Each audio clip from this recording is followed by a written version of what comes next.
আপনি দেখবেন আমাদের এই দেশের ইতিহাসে মুসলমানরা কখনোই হিন্দুদের বাড়িঘরে গিয়ে হামলা করে নাই, হিন্দুদের উপরে আক্রমণ চালায় নাই। হিন্দু বৌদ্ধ খ্রিস্টানরাও মুসলমানদের উপরে কোনো আক্রমণ চালায় নাই। বরঞ্চ আমরা দেখে আসছি গ্রামে গঞ্জে হিন্দু মুসলমান বৌদ্ধ খ্রিস্টান সবাই মিলে মিশে আমরা পাশাপাশি বসবাস করে আসছি। আমাদের মধ্যে একটি সুন্দর সৌহার্দ্যপূর্ণ পরিবেশ ছিল।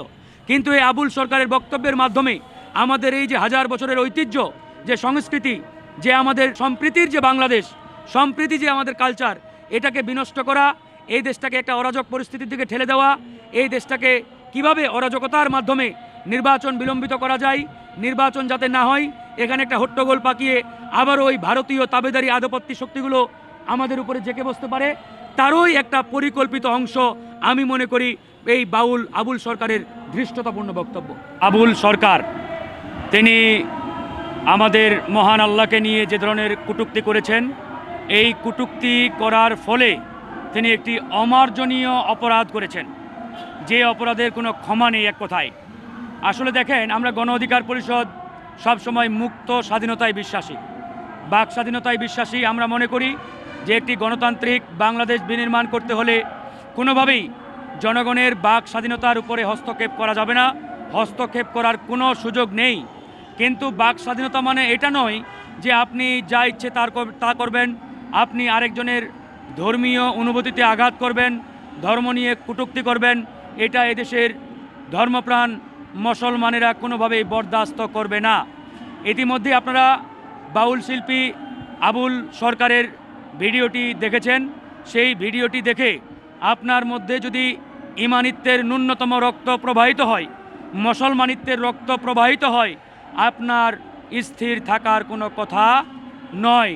কারণ আমরা যারা ইসলাম ধর্মের অনুসারী, আমরা যারা ইসলামকে অনুসরণ করি, মুসলমান, সুতরাং আমাদের মহান আল্লাহকে নিয়ে, আমাদের সৃষ্টিকর্তাকে নিয়ে, আমাদের পালনকর্তাকে নিয়ে তিনি যে ধরনের ধৃষ্টতা দেখিয়েছেন, বক্তব্য দিয়েছেন, এটা আসলে কোনোভাবেই আমরা মানতে পারি না, সহ্য করতে পারি না।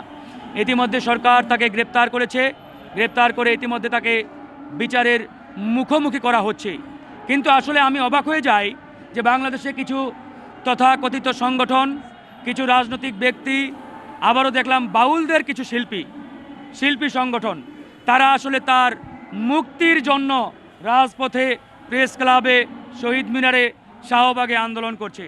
এমনকি আমি দেখলাম বাংলাদেশের আমাদের অনেকেরই শ্রদ্ধাভাজন ব্যক্তিত্ব ফরহাদ মাজার সাহেব, তিনিও দেখলাম এই বাউল শিল্পীর মুক্তির দাবিতে প্রেস ক্লাবের সামনে এসে আন্দোলন করছেন।